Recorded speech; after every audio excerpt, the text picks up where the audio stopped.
Fairness is arguably the central word in our moral lives. Violations of fairness are really powerful. They burn, they can ruin relationships in an instant. A sensitivity to fairness is extremely early developing. Right now we're studying infants in the first 3 months of life. We're excited to see how this turns out. Kids don't really have a say in what's fair, what's not. It's always the adults that tell you. And then when we don't have a say, then the adults can do what they want, and we can't do anything to stop them. Imagine if there was a concept of fairness that people could use to hold politicians to account. Now, that I think would be a first.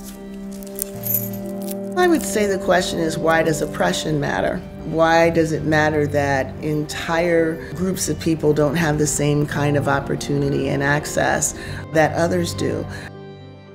Fairness is an acceptance that we live very interconnected lives.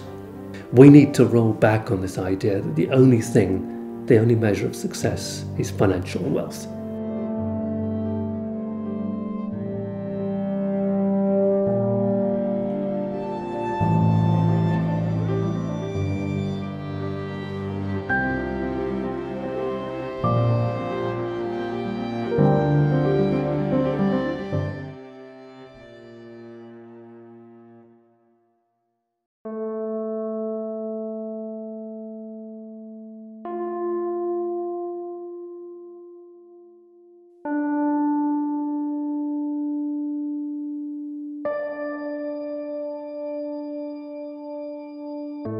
I mean, one of the most striking features of modern world is the fact that inequality has risen in democratic countries without any real popular uprising.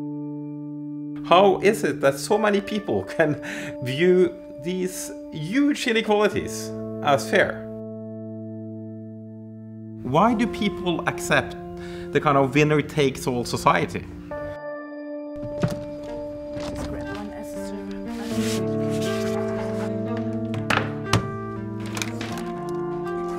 What you will see today is a lab experiment that looks at economic decision making.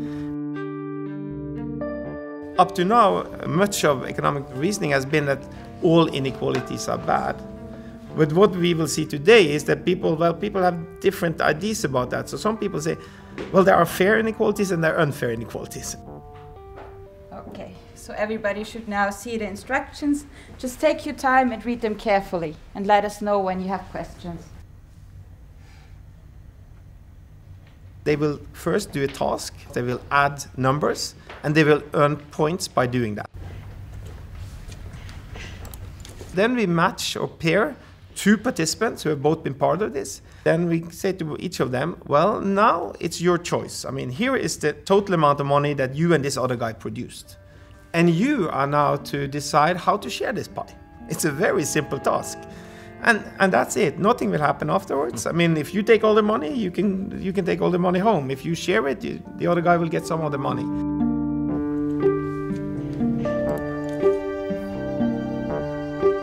We want to have people make decisions in real economic situations where there are real stakes. So when we tell them that they're going to earn money, they actually earn money.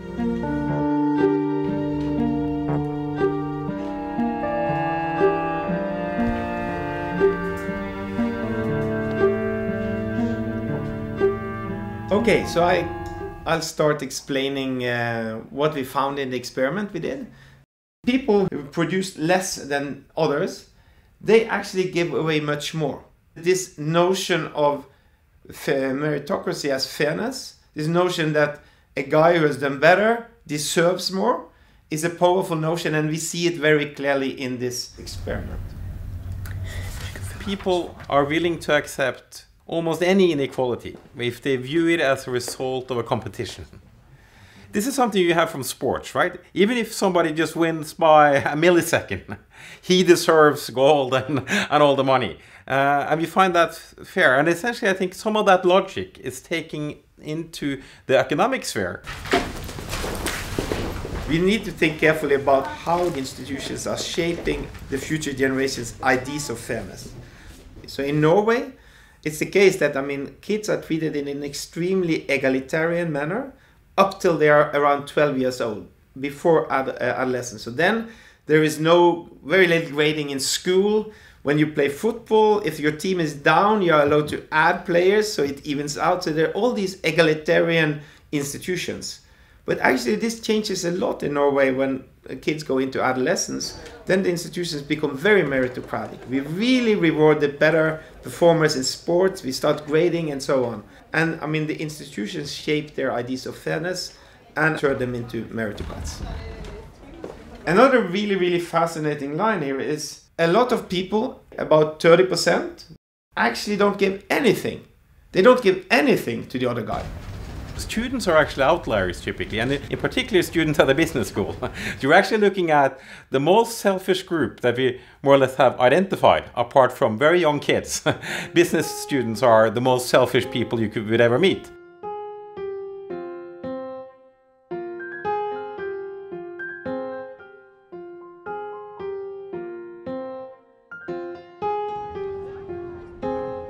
I earned £60,000 when I was 26. You shouldn't have put your ginger in just at this point, really. But it doesn't matter. But you just need to cook this until it's golden brown, okay? So I had an old school friend who is now a teacher. I would have been in my, I suppose, early 30s. She wrote on Facebook, or to me on Facebook or something, I can't remember, but she said she didn't think it was fair. She didn't think that it was fair that I got paid so much and she got paid so little.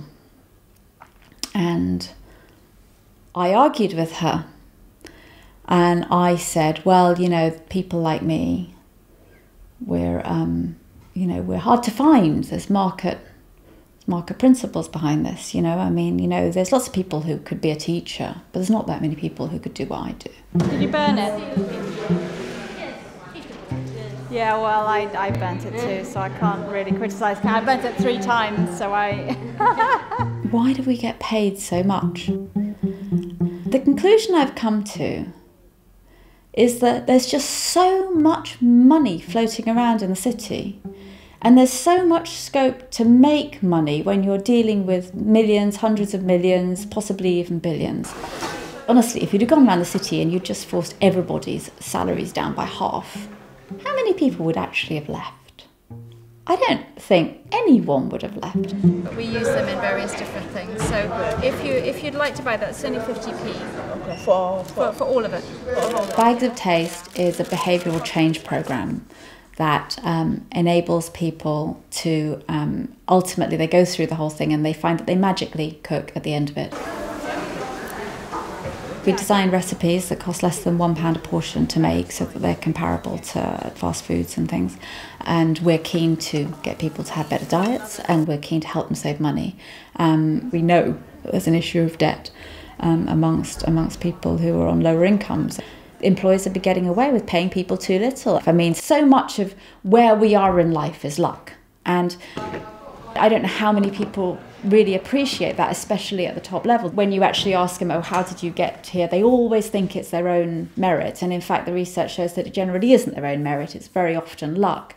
But the richer you are, the more you think that you're just brilliant, And yeah, I think I'm brilliant. Of course, I think I'm brilliant. But, I'm also very conscious that it's just luck. The people that I met, the parents that I had, the education I was given. And I see people that have nothing of what I have, literally nothing, and they were just unlucky. I just don't think that's fair. That just isn't fair, and if I can help that, I will. I stopped short of selling my house and equally distributing all the money to everybody. So that probably is, my own. That's my own limit.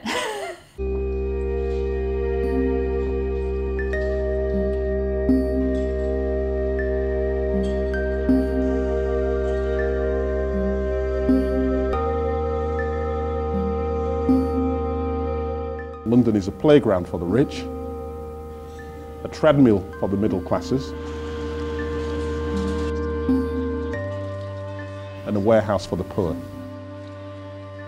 And our purpose, at least my purpose, my intention, is to try something new, really. It's to see if we can have a debate about fairness that results in Londoners owning what fairness is, as opposed to politicians. And I'll just be honest, I get completely and utterly fed up with the notion that, you know, it doesn't matter which political party, somebody's telling us what's fair and what isn't. It's a bit like social justice, like department directorates. So, you own fairness. Londoners own fairness. You decide what fairness is.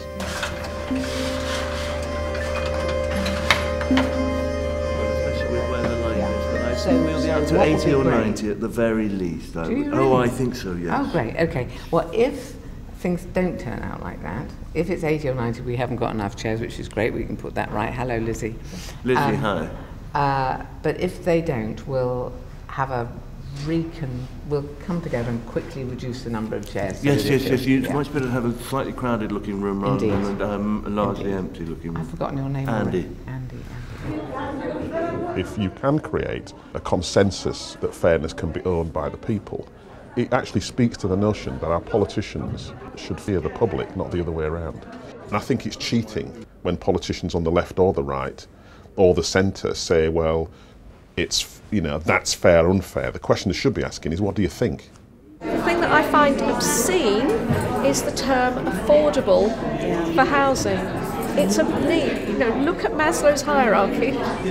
Having a roof over your head is one of those basic needs. The Fairness Commission was the first London-wide attempt to look at fairness across the city. And it's the first attempt to do that, really, since about 1890. Booth, who invented the poverty line. When we're talking about fairness, what does that mean? When we've got legislation, we've got policies, we've got practice. What I hope to achieve through the Fairness Commission is what constitutes a fair city? What policies mitigate towards fairness? All I keep thinking back to is people just sitting and doing hundreds of applications and not hearing back about anything. The most visceral feelings and most deep feelings of unfairness were in London's young. Some parents want to help their kids, but they can't because of this and that. The notion of meritocracy is a fantasy. Poor kids that are born intelligent, i.e. more intelligent than their richer counterparts, are overtaken by their less intelligent, wealthy counterparts by the age of 7 as a direct result of access, privilege. Now that can't be good for society. Okay, the next one is house prices. Where am I going to live, says Hannah. There's a feeling, certainly when I talk to young people in London, that they are being cut out of the equation. I would not want to see a capital city which has well, it's been a kind of social cleansing.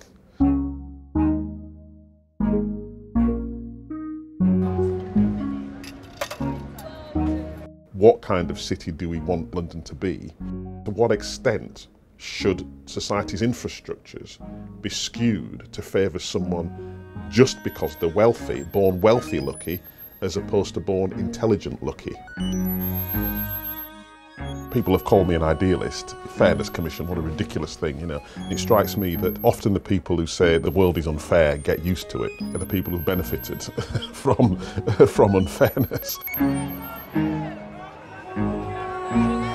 I believe human beings are born with a sense of fairness.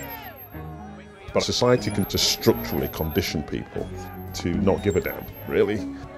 Or it creates the conditions in which people will choose to go with what is inherently human nature.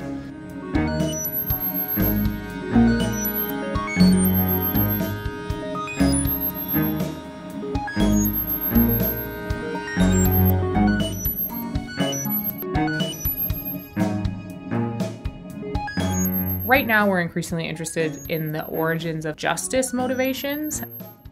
If someone's helpful, you want to react to them positively. But if someone's bad themselves, we feel exactly the opposite. Your head is like half your body weight. All right, good choice. Good work. Thank you very much. Shark. There's a sense in fairness in how people should treat each other. And so I'm really curious to discover whether that has any origins in infancy. Luna, do you want to play a game with us? Want to go play a game? Should we go play a game? Yeah. Yeah? Okay. Can Mommy come too? Yeah? Okay. Oh, thank you for the hug. In this study, we're asking whether infants are responding nicer to those who've been nice to others and potentially less nicely to those who've been mean to others.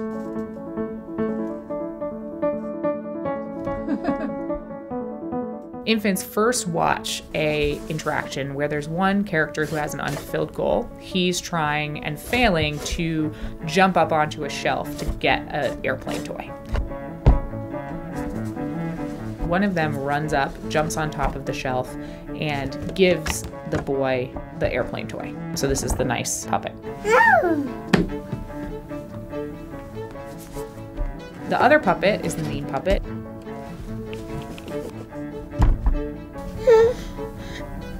Basically, we're interested in what children's reactions to characters who've been helpful to others or harmful to others is. Oh, wow! A duck! Quack, quack! Later, we show infants that one of the characters, either the girl who was nice or the girl who was mean, has a preference for one kind of toy over another. What we do is see whether infants respond differently depending on whether the character was helpful before or unhelpful before. Oh, goody! Just what I wanted. Can you give me one?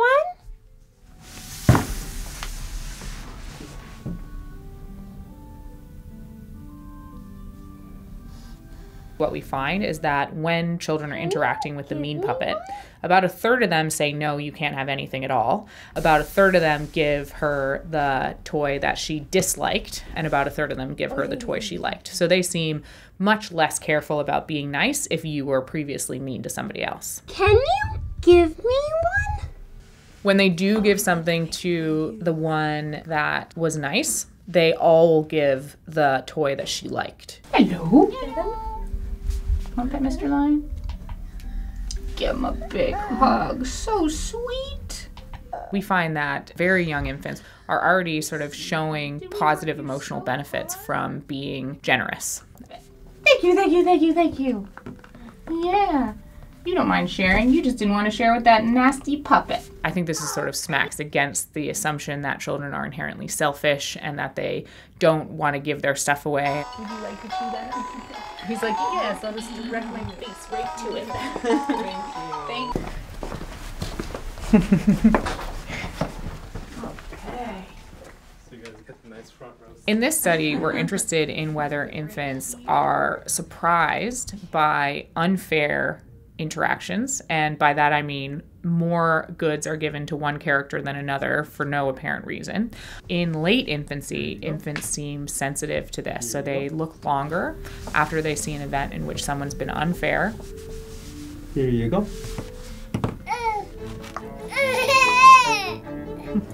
This is what we mean by more action than normal in our study.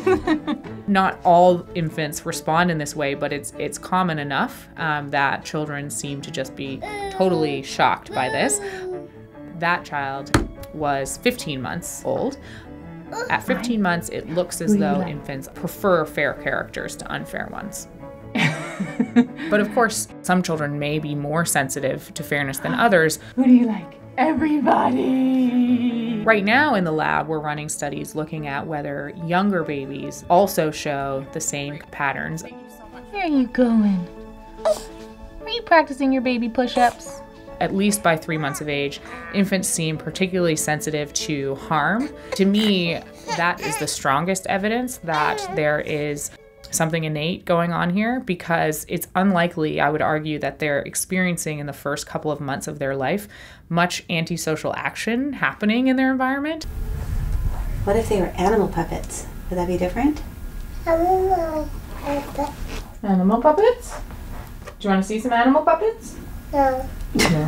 One thing that we found with infants that's like not particularly nice, infants seem to have very strong in-group biases. They like it when you help strangers. They like it when you help those who they like. But they like it when you harm those who they dislike. Hey, you want to try some? She's a cracker fan. Blech! Yuck! I don't like graham crackers. Infants as young as 9 months of age like it when you harm those who simply don't share their food preference.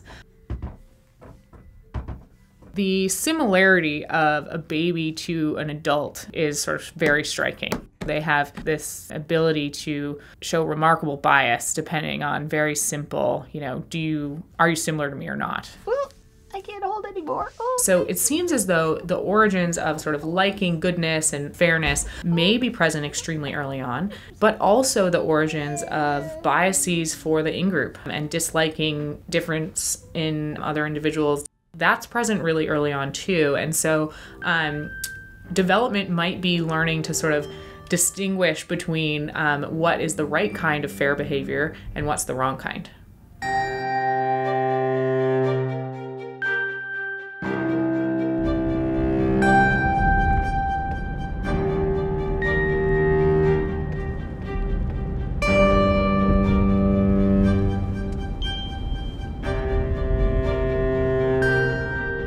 I think fairness is one of those things that people feel very strongly about. One of the things that we'd like to know more about is why. What's the evolutionary function of this behavior? So this is the Primate Center, and we can go inside and see the monkeys.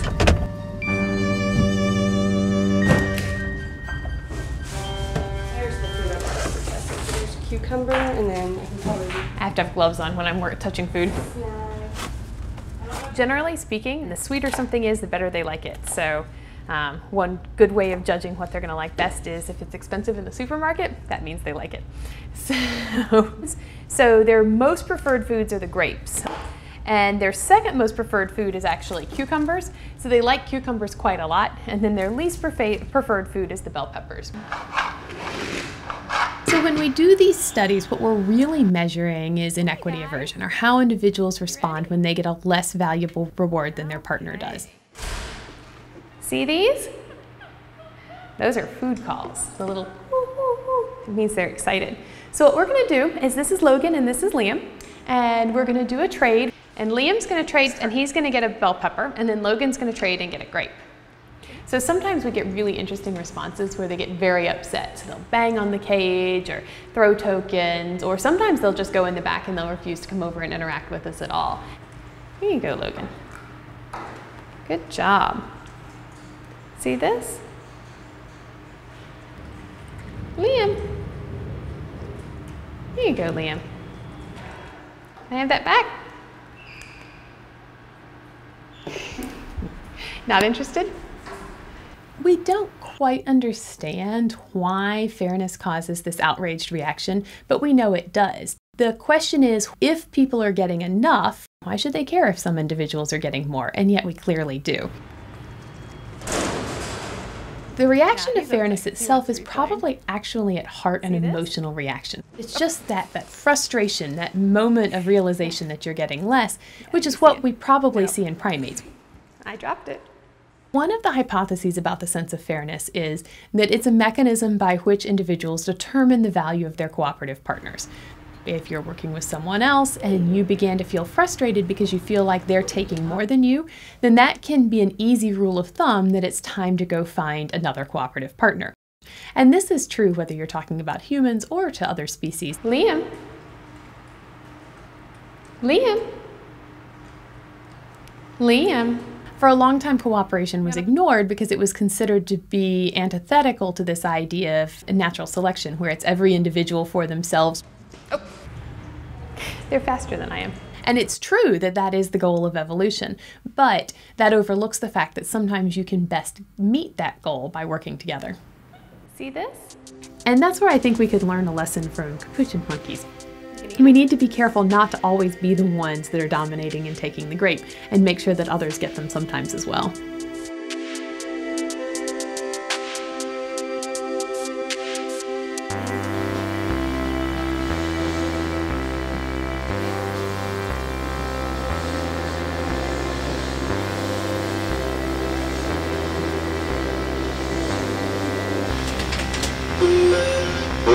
now arriving at South Station, Boston, Massachusetts. Behalf of the entire crew, thank you for traveling Amtrak. We wish you a good day. This is the last stop. Welcome to Boston, Massachusetts. And what's your name? Jane. Cool. What are we doing with that? You want to find out? Yeah. You guys want to play a game with some Skittles? Yeah. All right, cool. We study children because we want to understand which aspects of fairness are likely to be universal or possibly evolve. We focus on one very foundational element, which is this idea of equality and inequality, and how do children respond to inequality. We've done one recent study where we used our inequity aversion apparatus to test children in 7 different cultures, 7 different societies. The US and Canada, which were our Western group, but we also had Senegal, Uganda, India, Peru, and Mexico. All right, so we're gonna do a game with Skittles. You guys like Skittles? So, if I pull the red handle, this is what happens. The candy drops into the middle bowl and nobody gets those. Now if I pull the green handle, the trays tilt outward. Sometimes you have to pull that one a little more, and you both get whatever's on the trays. Okay, does that make sense? There are really 2 sides to it. Someone is getting less and someone is getting more. And those 2 sides of inequality turn out to be very important in research on fairness. They even have fancy names. When I am getting less, that is disadvantageous inequity. When I am getting more, I am in a situation of advantageous inequity. 4 on her side, 1 on your side. Which handle do you want to pull? Nobody gets any of that. What we see with children is that they seem to be sensitive to getting the bad deal. All right, 1 on Sophie's side and 4 on your side. Which handle do you want to pull? All right. By contrast, when you flip that around, children were willing to accept that. That's really interesting to me, because objectively, the inequality is unfair, but how you respond is quite different. Do you guys think that's fair? Nope. What do you think, Suvi?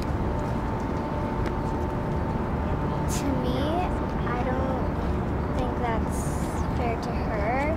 Yeah. But since I have more candy, I think I would kind of be happy, but still I know she thinks it's not fair. It would only start to reject the advantageous offers later in development, and only in 3 places: US, Canada, and Uganda. All right, so nobody gets any candy that time. And that's a big sacrifice. In this case, 4 pieces of candy. I'm giving that up 4 pieces to prevent you from getting 1. That's what we tend to think of as kind of a strong sense of fairness. Sophie, when you were getting more than Sophia, you would sometimes pull the red handle. Why did you do that? Because I didn't want to have more than her, but right now I do have a little more than her, but I didn't want to have a lot more than her. You didn't want to have a lot more than her. But sometimes I did the green one if there was a lot of my favorite flavors or stuff. Oh, right. Well, if we are born with some basic sense of fairness, which components of that might be innate or something that's evolved? Based on this experiment across a broad range of cultures, we can say it looks like that reaction to getting less, the disadvantageous side of it, that is a candidate for being innate. We believe that the second form, advantageous inequity aversion, or rejecting the good deal, that has to be learned. Because it only appeared in 3 places in childhood, we know that that's definitely far more influenced by culture and may even be a product of culture. Humans seem to be fairly unique in being willing to give something up when they have an advantage in order to create greater equality. What did you say about who gets to play the game and who got more Skittles? Well, we both got to play the game. Yep. William got to control the levers, and I got enough candy that we both got enough to be happy with. Really? So that kind of balanced out? Yeah. Oh, that's really cool. Is that the way you guys do things? Yeah. We always do things balanced out. So that sounds pretty fair.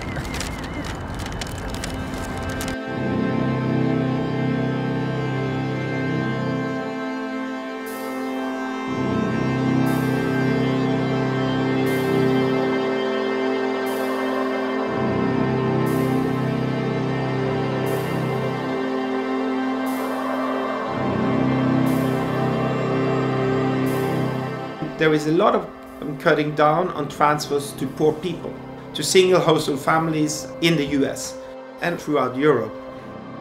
And what validates this is this idea of personal responsibility or deservingness. The poor should be held responsible for their choices.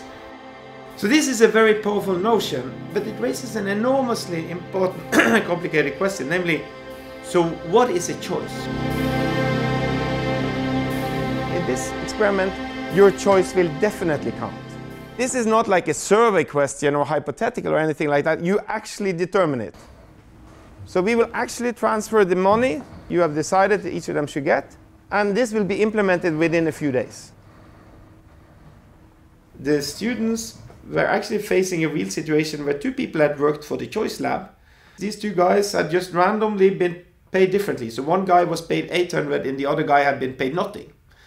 And now we asked some of the students, you want to redistribute between the guy who earned everything and the other nothing for the same job?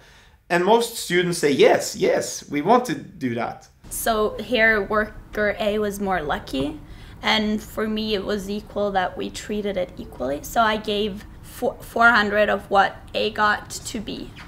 Okay, so that was the base treatment. Now we did two manipulations. So some of you looked at different treatments, and here are these different treatments. In this case, it was a choice that had no value. I mean, they would still be exposed to the luck. So you can either just take 25 points for sure, or you can choose to take part in a lottery.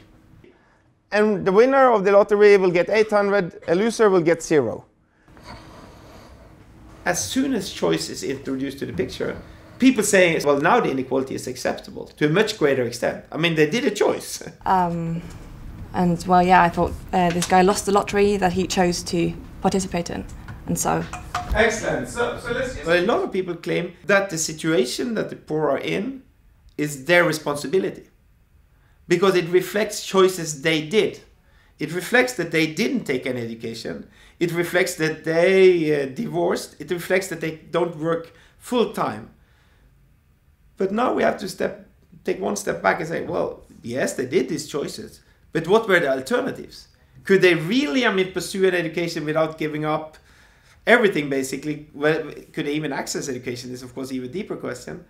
So basically, I think this is tremendously important because it raises this fundamental question. When we see this kind of justification for cutting down on transfers to the poor, is this a good justification or not? We know in the US that personal responsibility is brought into the discussion about health and many other issues. Do we think that the people who reported to be left-wing behave differently than the people reporting to be right-wing? Any thoughts?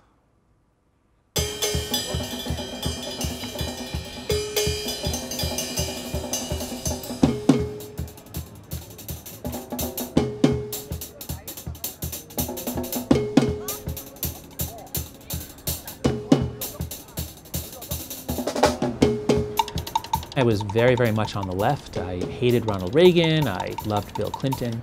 I began studying political psychology in the early 2000s because I couldn't stand how badly the Democrats were doing.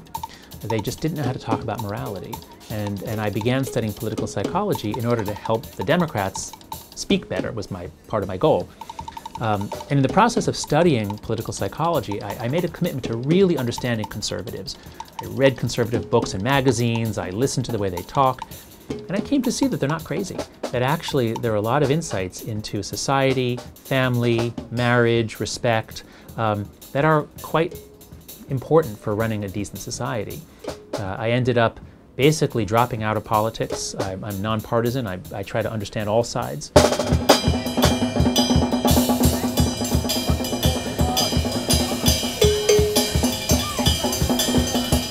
The left is really focused on equality. They focus on our different groups getting equal outcomes, and obviously they're not. We have big racial differences in wealth, in health and education.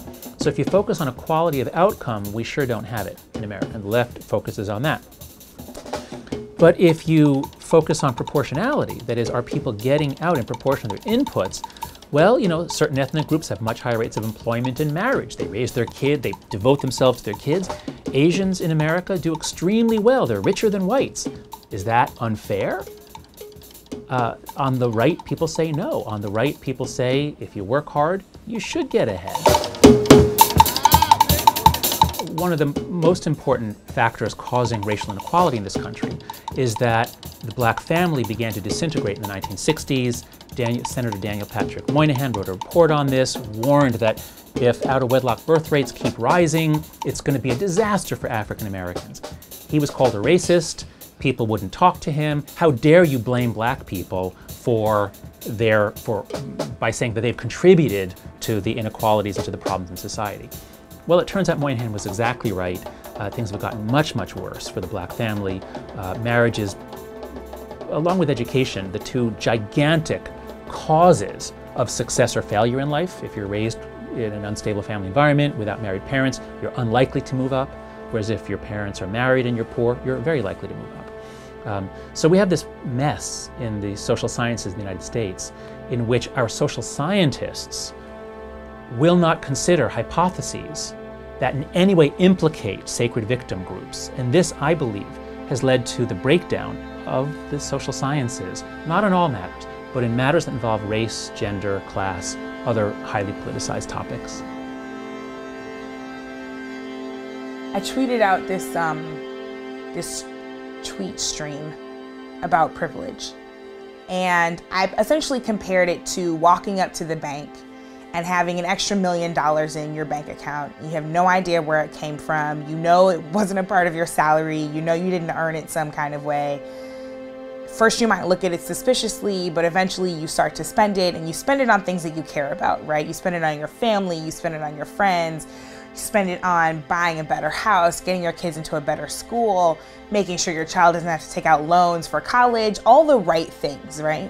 Eventually, though, you start to convince yourself that it was yours all along because you don't remember what it was like to ever live without it. Suddenly, it just becomes so natural and so innate to you that you have convinced yourself that you deserve it, and that anyone who tries to take it from you, even though it wasn't yours in the first place, is a thief. That $1 million was not given to you freely. It was given to you off the backs of people who suffered, who shouldn't have been stolen from, and yet you refused to let go. There are about 60 kids that I taught, third graders, who were so brilliant and so curious and thoughtful and funny and kind, and just all of the things that lots of people don't believe about them are true. All of my children were black except for one. All of them lived in a low-income neighborhood. I think when children experience inequity, it severely limits their imagination. Children see what other schools look like, what their facilities look like, and wonder, why is my school not the same? They can't see themselves participating in innovation. They're already starting to internalize those things. People will say, you know, this is about being politically correct. No, it's actually about treating people as people and recognizing that marginalized people deserve the same full range of access that everyone else does. I absolutely just don't think it's fair to say it all comes down to the parents and how much they nudge you, when parents have been acculturated to certain things, have experienced inequity themselves. A lot of them were caught in circumstances where the kind of time, the access to opportunity that they want to be able to provide their children is not actually available to them. Privilege is very real, and you know it when you're on the rough end of it. Yeah. It reaches in every single direction and to every single age you could possibly imagine.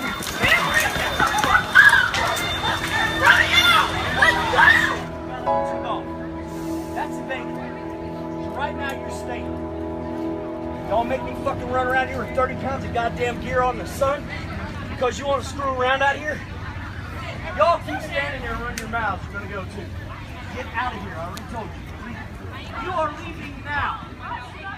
We want to consider ourselves living in a modern time where systems of the past like slavery and colonialism and feudalism no longer shape our world. We have a sense about how unfairness in the past functioned, and we celebrate that we are not that. Yet in reality, we are post-colonial societies, post-slavery societies, post-feudal societies, which means that there are elements of those old systems still playing out. Why is he acting so crazy?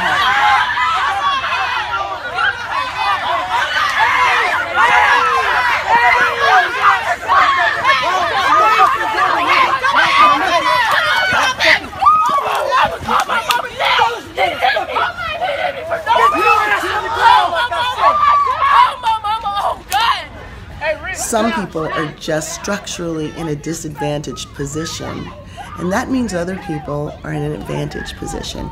If you're uncomfortable hearing that, it means that you're not really prepared to see how our society structures all sorts of things. Fairness and justice are distinct concepts. The challenges that all countries have to face is a global phenomenon. For the United States, and I would be willing to wager in most countries, some groups have less power in the political system and in access to justice. For example, black women are least likely to have their cases believed by police officers, least likely to have their alleged rapists prosecuted, and least likely, when they are prosecuted, to see them convicted. And when they do get convicted, their sentences are far less than the sentences of other individuals who've been prosecuted and convicted. So what this shines a light on is the fact that while all women are vulnerable, the consequences, how they're treated, whether they're believed, whether their cases go forward, largely tracks onto social hierarchy. Courts simply invisibilize them. They're not really seen as subjects of discrimination. It's a two-pronged problem. Things happen to them because of who they are, and they can't seek accountability because of who they are.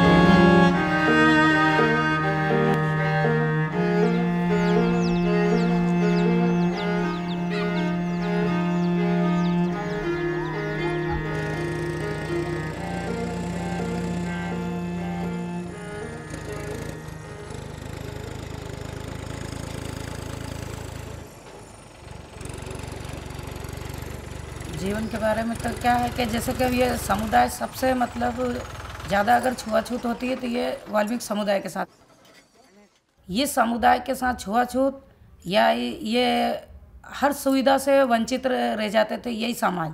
ना तो इसमें पढ़ाई मिलती और ना इनको अच्छे से स्वास्थ्य के लिए कोई इलाज के।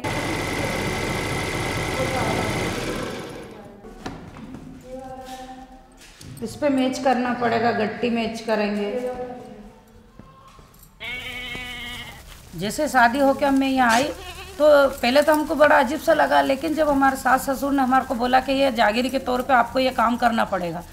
कुछ मतलब दूसरी जात में तो जागीरी के तौर पे दूसरा मिलता है, लेकिन हमारे को सुबह से उठ के लोगों की लेटरिन झाड़ना पड़ती है। करीबन हमारे यहाँ 300 घर थे हमारे, तो उसमें से 150 घर मेरे को और मेरे जिठानी को दिए।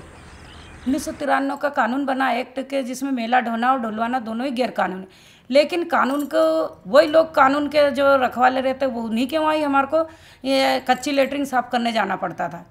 लेकिन अब करे क्या इंसान। और देखने जाओ 1 महीने में जो मंथली होता है उसमें खाली 10 रुपया मिलता है, काम करते हैं उसके बाद हमको रोटी लेने जाना पड़ता है। हमारी इच्छा भी होती कि ये काम बंद हो। कानून का भी एक सहारा था, लेकिन कानून वहाँ तक पहुँच नहीं पाता था। क्या करें, और इतना घूंघट इतना काढ़े हुए, इतना सारा घूंघट काढ़े हुए, इतना पहन ओढ़ के, और पूरा देखो मत, किसी से बोलो मत, इतने उसमें रखते थे हमारे को कि सिर्फ एक काम करने की मशीन है जाने।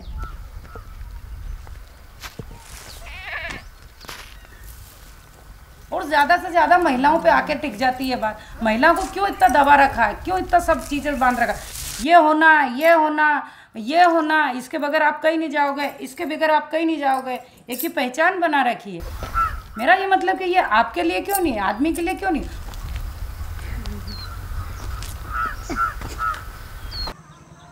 शादी के बाद जैसे ही मालूम पड़ा कि मेरी पढ़ाई बिल्कुल अधूरी थी, तो मेरी जो पढ़ाई अधूरी थी उसका मैंने फार्म भरा और मैंने 10वीं का फॉर्म भर के मैंने पढ़ाई करी, लेकिन काम भी करा और पढ़ाई भी करी, और आज मैंने 12वीं तक पढ़ाई कर ली है। तो हमने फिर ये काम बंद करा। पहले तो बच्चों को पढ़ाने में करने लगे वही मास्टर टीचर जो रहते शर्मा जी वर्मा जी, तो ये बोलते कि अरे तेरी माँ ने तो हमारे यहाँ का काम बंद कर दिया, तो तुमको हम नहीं पढ़ाते, क्योंकि बच्चे तो सबसे पीछे बिठा देते थे। इसको नीचे इसके लिए तो समाज ही है, क्योंकि समाज के लोगों ने तो बनाया है, जो दूसरी जात के, उनके हिसाब से रहना है। डाल लोगे, समाज कुछ भी नहीं काम करेगा। इस समाज के लिए अपने आप को लड़ने के लिए आगे आना पड़ेगा, हर समुदाय से आना पड़ेगा। एक समाज है और एक समाज के अंदर एक लेडीज है और एक जेंट्स है, बस मैं ये चीज़ मानती हूँ। ये ठीक है।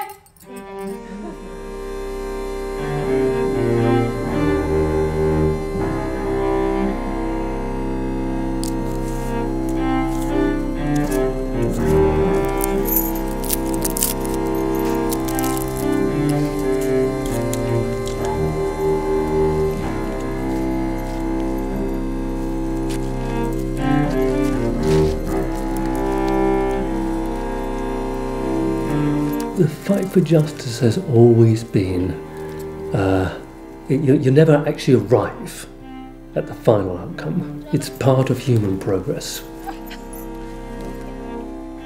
If you want to look at the history of injustice across millennia, you'll find it written in the tax codes. And some of the earliest available literature, Rosetta Stone for example, are essentially tax codes. Because they do shape the outcomes of social justice to an extraordinary degree. Until the 1920s, the global economy wasn't dominated by multinational companies. They are a last century phenomena. And inevitably, because they're working in more than one country, it throws up issues about how will the wealth they create be distributed. And that was addressed by the League of Nations. And at that time, that's in the 1920s and the 1930s, the powerful empire countries, Britain, France, Germany, they dominated the discussion and shaped rules which suited their purposes. They were damned if they were going to give taxing rights to the poorer countries, their colonies. The United States also was instrumental in shaping rules which suit them. The rules allow them to pretend that their profits are derived in some company set up in Bermuda or Cayman or Jersey or wherever. And everyone knows that's a complete fiction, but the rules allow that to happen. It's been so corrupting. I think it's undermined democracy, it's undermined the rule of law. It's given this clear sense that there is one rule for the rich and quite another for the vast majority of us. And I think that has also corrupted our sense of fairness.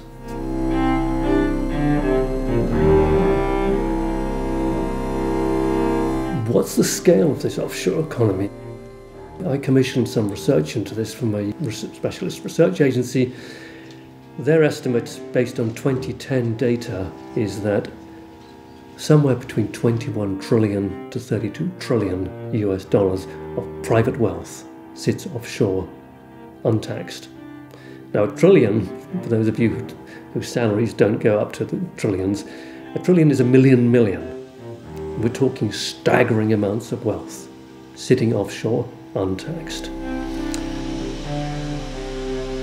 One of the things that's really pissed me off big time has been the way in which a corruption debate was shaped in the 1990s, in which we pointed fingers at the South and said, it's your corruption that has led to underdevelopment and poverty and inequality and so on. You can't blame them exclusively for not delivering on all sorts of human rights violations when they don't have the money and when they're being deprived of the money. If tax haven countries like Britain and Switzerland and Luxembourg are actively helping the elites and the powerful multinational companies to avoid paying taxes in some of the poorest countries in the world, are they not also complicit in abusing the human rights of the poorest and most vulnerable people in the world?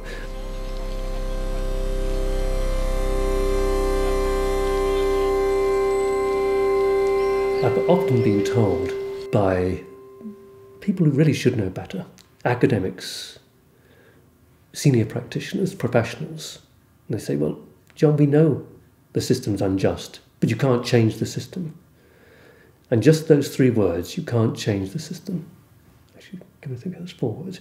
Anyway, just those words, you can't change the system, angers me so much. The system is man-made. Of course you can bloody well change the system. These are the documents at the heart of the LuxLeaks scandal. 28,000 confidential pages which list more than 500 tax agreements between multinationals and the tax administration in Luxembourg. Giants like Apple, IKEA and Amazon obtained so-called tax rulings which allowed them to pay tax rates as low as 1%. The 3 Frenchmen who leaked the documents revealing the sweetheart deals are now going on trial. The main suspect is Antoine Deltour, a former employee of audit firm PwC. If convicted, Deltour and the 2 other men face up to 10 years in prison and a fine of more than €1 million. My decision to become a whistleblower didn't come one day. It was very progressive. As an auditor, I was highly motivated. It was my first job and I was appreciated. I've been promoted just before resigning. During my professional activity, I discovered that some companies, some clients from the auditing firm were only holdings with no real economic activity. That were in Luxembourg just to shift profits from the countries where the real activity, economic activity is, to shift profits to Luxembourg to avoid paying tax. I think that it's not acceptable that some big multinationals avoid tax while normal citizens and small business have to pay a huge burden and suffer from austerity measures. And it's also because multinationals themselves use public services like roads, like skilled workforce, etc. So they should contribute to these public services, and they don't. So that's not fair. As a citizen who has a conscience, and you don't have much opportunities to change things, and I thought that maybe it was the opportunity to foster a public debate on tax rulings. There is something wrong in these tax practices, and I knew that the opinion and the politicians deserved to be informed about it. The case is embarrassing for the former Prime Minister of Luxembourg, Jean-Claude Juncker. He now heads the European Commission, which says it wants to make tax issues a priority. Tax evasion costs Europe €1 trillion a year. I think about LuxLeaks consequences every day, especially just before the trial. I'm always thinking about it, and I'm afraid of what could happen. I face. I don't think I will go to jail, but maybe I will have to pay 1 million, or I don't know, much more than what I can pay, and this is a threat.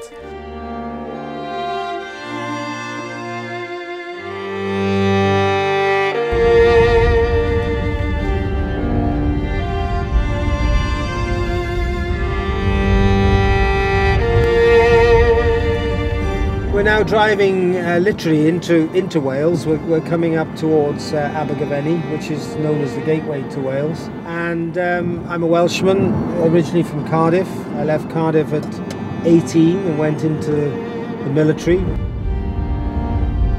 And I think my role at the moment is, quite by accident, is trying to explain to people what the outcome of not paying fair tax is on a society. And one of the things I learned in the military is you fight on ground of your own choosing. You do not fight on the enemy's ground.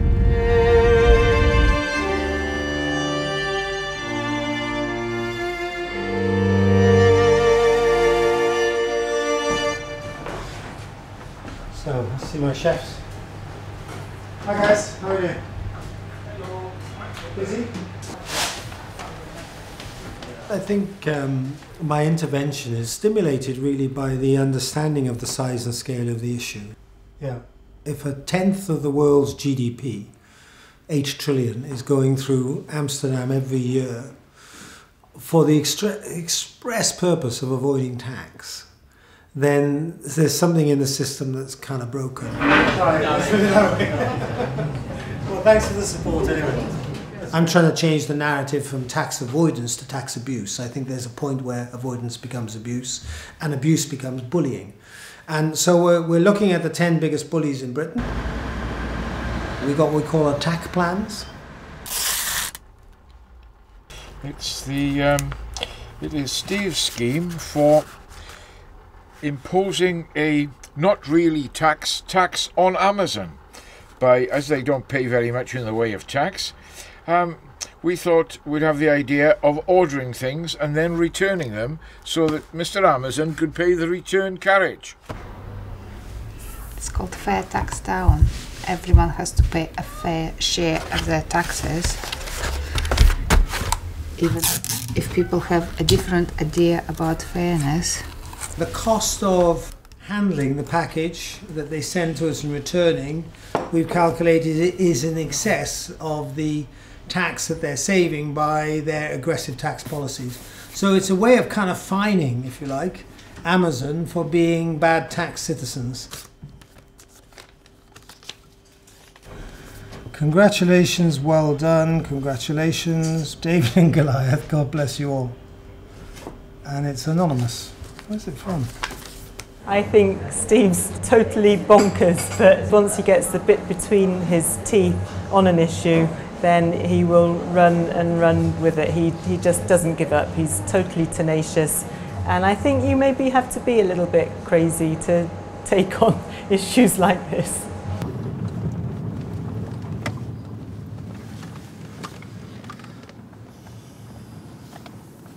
So this is where I live. Okay. I have been places around this world where the only thing that ties you to what you're doing is your belief system. Everything else is shot away, literally. You're dealing with absolute extremes of life and death. The only thing that keeps you grounded is that sense of what I call the moral compass. And I genuinely believe the likes of Facebook and Google, the executives that run those organizations, have completely lost their moral compass. And that's my kids' party yurt, where they, as teenagers, they have their parties. I fear for the next generation because they seem to have lost their bite. What do you think will make it work? I think you need everyone to back you, to be behind you. You've got to be prepared to put something on the line to really change something. Did you stop using Facebook? No. If we can't get the younger generation saying, no, I'm not going to use Google, or I'm not going to use Amazon, if they're not prepared to do that, then they'll get what they deserve. I know how you do it. You get Harry Styles of One Direction who pays all his tax, and they all do, those kids are all paying their tax. Yeah. You get him to launch it. That's what I'll do. I'll get Harry Styles to launch. That's a brilliant idea. Well done, love. How are you going to do that? Easy. I'll get hold of him. I'll get Alright, Hayden good luck. Prowse. I'll get Hayden Prowse to get hold of Harry Styles. Okay. It's easy. As my grandfather used to say, he poos the same way as everybody else. I mean, I worry about apathy, but I think it's a lack of appreciation of just what's going on. It's ignorance rather than apathy. If the government was able to collect the corporation taxes that are being avoided at the moment, a lot of the austerity measures wouldn't need to be there. So our schools would be properly funded, our hospitals, you wouldn't have junior doctors going out on strike. The numbers are frightening, and in terms of what it does, we would have no shortages in the NHS, we would have no issues with policing, we would have no issues in counter-terrorism. So there is a massive consequence to the behaviour. It's skewing the whole of the development of UK. Where does that model end up?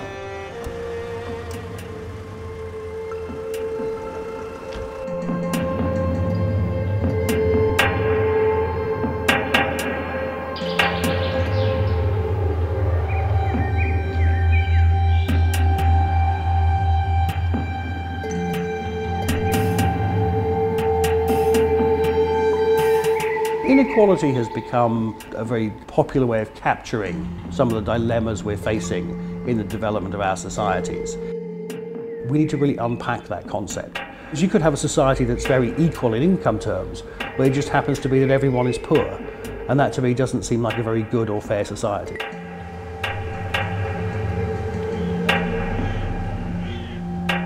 For me, fairness feels different. It feels like the right concept, because it's asking about what's really happening to make sure that everyone is meeting the right standards. I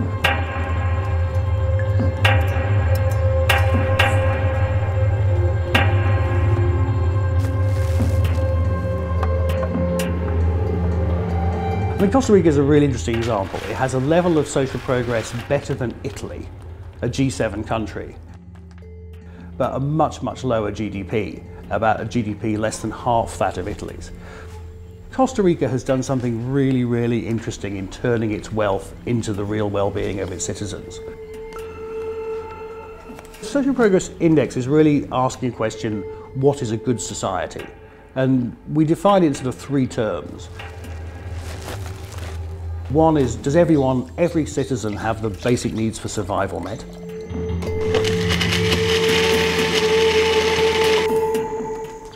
Secondly, does every citizen have those building blocks of a better life, like education?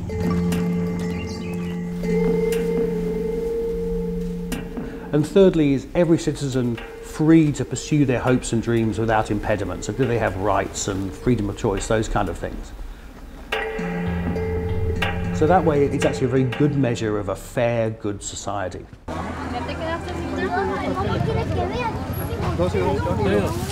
We saw Costa Rica in the 19th century introducing universal primary education, which is a remarkable sort of achievement for the 19th century. And then we see into the 20th century a country that has prioritized the well-being of its citizens in various ways, including abolishing having an army, making a welfare state in the 1940s.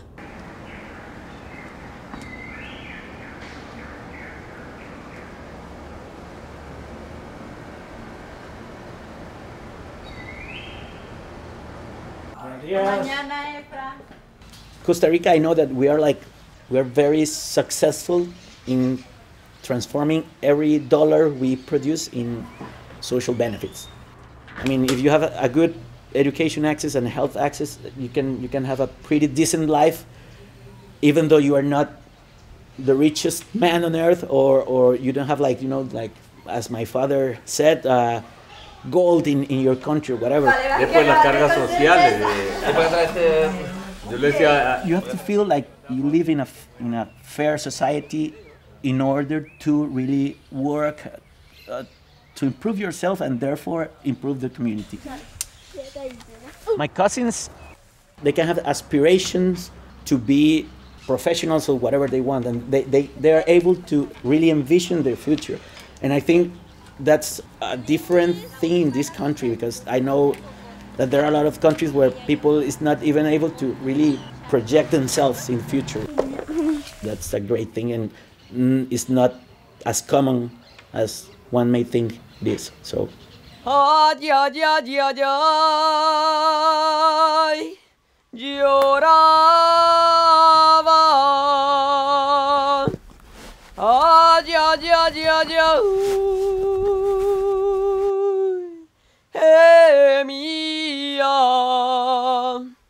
Las piedras jamás, paloma,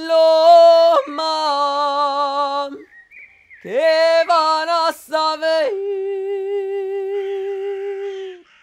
So social progress in Costa Rica has been really laid down over time by lots of investments. Social progress isn't built overnight, it's about a consistent effort over time.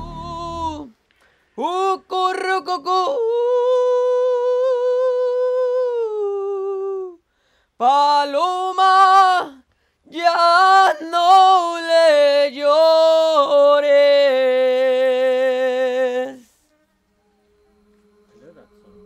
Governments ultimately are the ones who are at the sort of the top of the pyramid. They control the law. As Max Weber said, they have the monopoly on violence in the society. So there's a point whereby the buck does stop with government.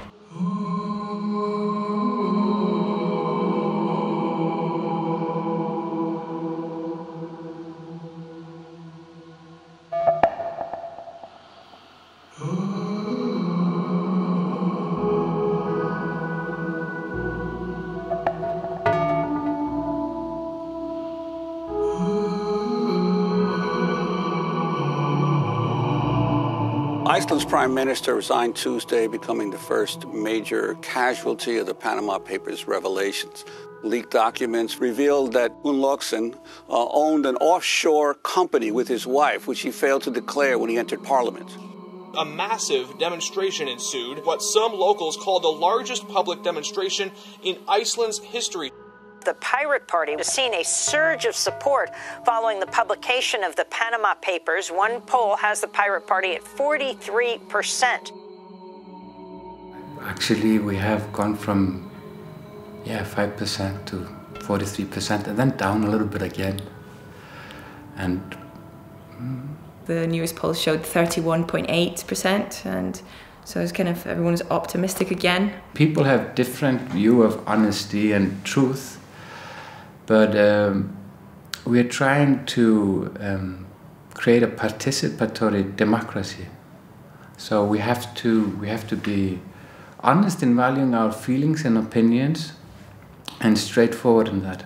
After the 2008 financial collapse, people had been kind of led to believe that we're going to fix things and everything's going to get better, and we all had to kind of work together, and people had to have lesser pay, but we were a society, we're going to build this up together.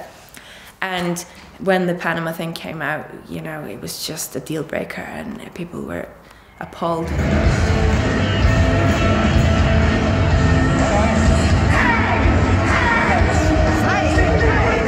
There was just an amazing energy and unison, kind of feeling of unison that day.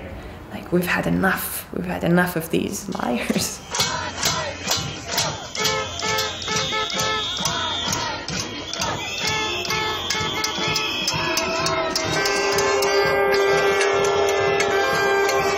in terms of financial misconduct, which we think a lot about in Iceland, many of us believe it's sort of like an addictive behavior.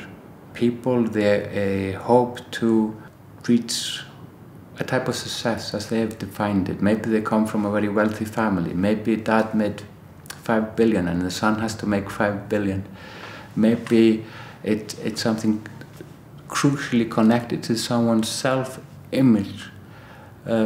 But then at the same time, for change to work, we want to be able to look up on it in a benevolent way and look at it like a failure, like an addiction of sort, like alcoholism. When people are greedy, when people betray their obligations, it's a type of a sickness.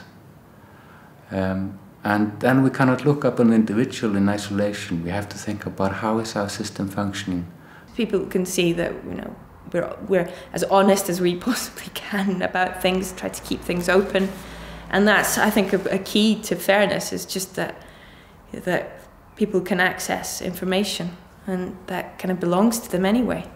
It's sometimes difficult for ourselves, but we know that we cannot give a class on ethics. We have to behave as we find is ethical, because the children learn by what you exhibit, not by what you tell them.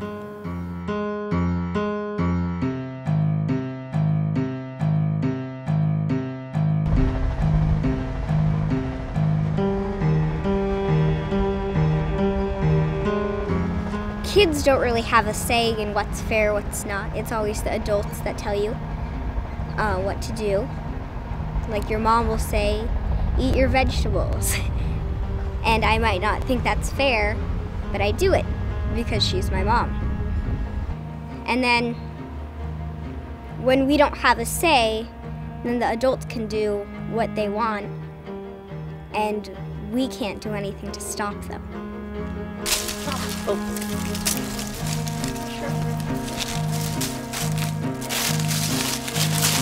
When she got involved with this group, she was 9, and the realities of the case are hitting closer to home. So as a mom, it was a little tender. Part of me wanted to protect her and not have her be involved in this lawsuit. So all 21 plaintiffs go, and we're in line and we're waiting, and that takes like a long while. And then we have to spend 2 hours in this court listening to old people talk about what they think is right and wrong. I'm of two minds. I mean, on one hand, I'm so proud of my daughter for getting involved, and I'm proud that she knows she has a voice and that she speaks up. Well, there's a cup and 2 plates. Last spring? Yeah. Last fall. Here, you can just hand them to me. We're asking the government to take responsibility for their actions and to make sure that we have a planet and an environment that will last until the next generation and the generation after that. Hi, Julia. Hi. Good to see you. Good to see you. Thanks for having me over. We launched legal actions in all 50 states in the United States and against the federal government. And then it has expanded globally since then. And so there are actions now happening in other countries. Like there's a case to be filed next week in Pakistan on behalf of young people, and soon after India. So he's probably working on the decision, making it as airtight as he can. Children are filing cases against their government using the public trust doctrine. The public trust doctrine is an ancient legal doctrine. It comes from Roman times. And it's pretty simple. It says the government is a trustee over essential natural resources, so the things that are vital to life, air and water, for example. And the citizens, including future generations, are the beneficiaries. I think the court understands how important the case is, and he tends to issue decisions pretty quickly. A state or a nation cannot get rid of the public trust. It's attached to the sovereignty of its existence. And it can only be destroyed if the sovereign is destroyed. And actually, it's people like you, Hazel, and young people who inspire me to keep that hope. I'm incredibly hopeful. The youth in Washington State have already won one case against Washington using the public trust doctrine. And so we have precedent. Oh, that's what it is. Hold on. Back you go. There's fundamental questions of fairness because of what we're leaving to all future generations if we don't reverse course.